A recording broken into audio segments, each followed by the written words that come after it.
As discussed by various speakers, social enterprise needs to be a sustainable undertaking.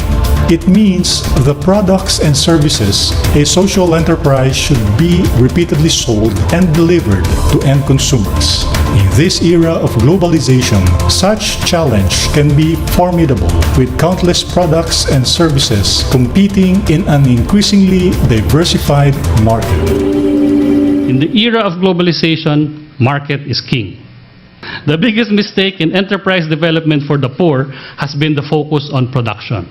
Social agents focus too much on the product or services that the poor can produce without thinking of who is going to buy them. One of the problems that has led to the low productivity of the poor is the way some development agents have pampered them into thinking that their poverty is a reason to demand for a premium in price for their product. The social enterprise challenge is finding the right product or service that can be produced by the poor at a price that consumers are willing to buy.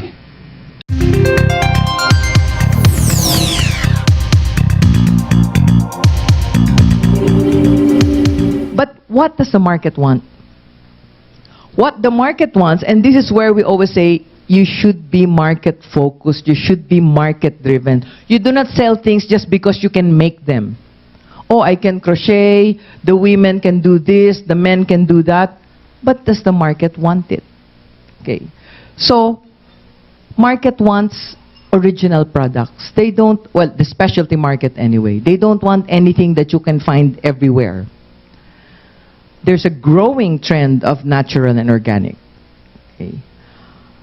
And they want fair trade and socially responsible products, or products that are made by people who are, in the cultural communities, and environment-friendly products. What are the gaps? So you have the producer, the product, the marketing trend on the one side. You have the market, the need, and the response on the other side. So you have to, they say when there is a need, you have to fill that need and fill that gap. So that's where we put our store. If the product satisfies a need, maybe that's why nobody's buying it, because nobody really needs it. We don't want you to buy something because naawa ka, out of pity. You want to buy something because you need it, you like it, I can use it, then I'll buy it. The market will only patronize the products and services a business offers if it fulfills a need or a want at a given price. So that's a basic assumption. If the product or service does not meet the value that the market wants, the enterprise will not be sustainable. Products and services of value are created out of exceptional product development and innovation. The session discussed the various challenges faced by social entrepreneurs in the product development and packaging field and how these problems are being addressed.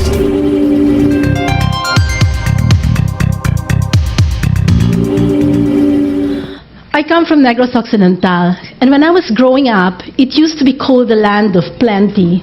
Yet, it was not sugar that brought my province into international fame. Actually, it was a photograph of a negrense, which was plastered in newspapers all over the world, which brought us to fame. That was in the mid-80s. My province experienced one of its darkest nights at that time. Then, we were hit hard. Sugar farms went bankrupt. Laborers lost their jobs. 66% of our children were in either of the 3 stages of malnutrition. Majority of the people in my province were living below the poverty line. There were 15 women at that time who were among those who were enlightened.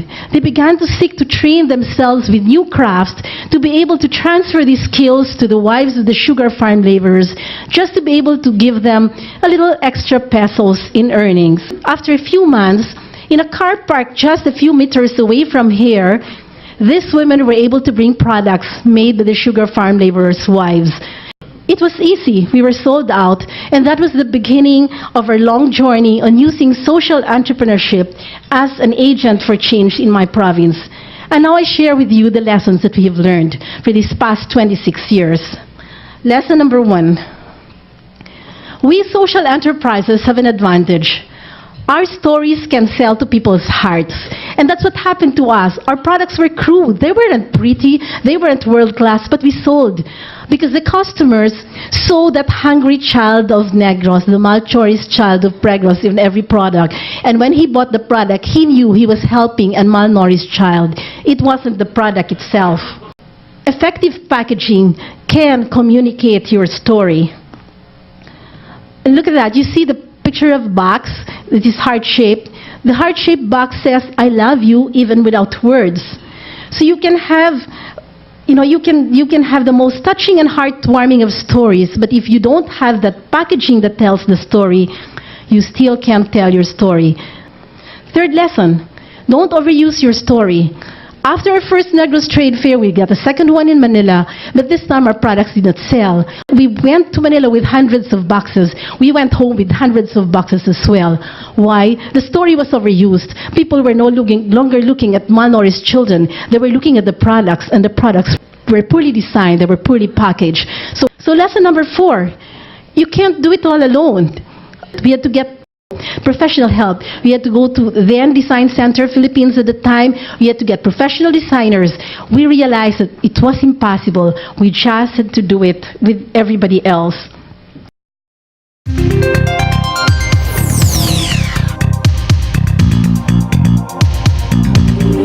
like to start my talk with discussing the product development process. So here you can see the first part is on idea generation. This is where you do your research. First of all, you have to find out who your buyers are. There are two kinds of buyers, the middleman and your consumer. They have two different interests or objectives. You have to find out what are they're buying regularly and what will you make them buy more frequently. Next is coming up with the idea screening. So we go on to the concept development and testing, business analysis, prototype development, test marketing, and commercialization. Now, another area that is for consideration is the product life cycle. Now, here we can see there's the introduction. When is it growth, maturity, saturation, and decline? So this is the story of your products. Good product dev is linkage of product dev to marketing. Thank you very much.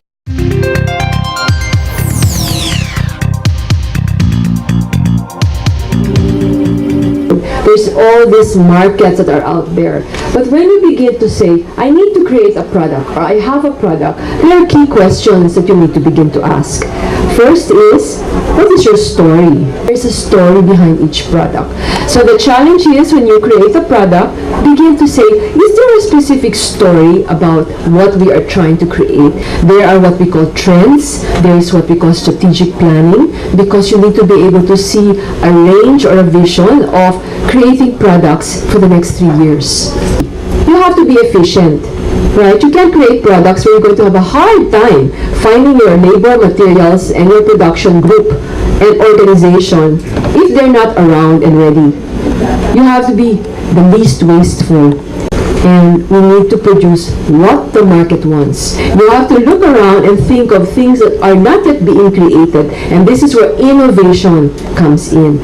Your community might have a lot of raw materials, but not enough skills. So we need to be able to see what is the lack. There are all these designers and other technical people who can help. One good product is better than 10 that are mediocre. That's what I've always believed in, no? Just one good product. Focus there. One material. What is important in product development is packaging. And this is because when you see something on the shelf, and when you see 5,000 SKUs or items on a grocery, you look at it and say, wow, I don't know what to choose. Right? And we need to create more products that people consume faster so we can be sustainable.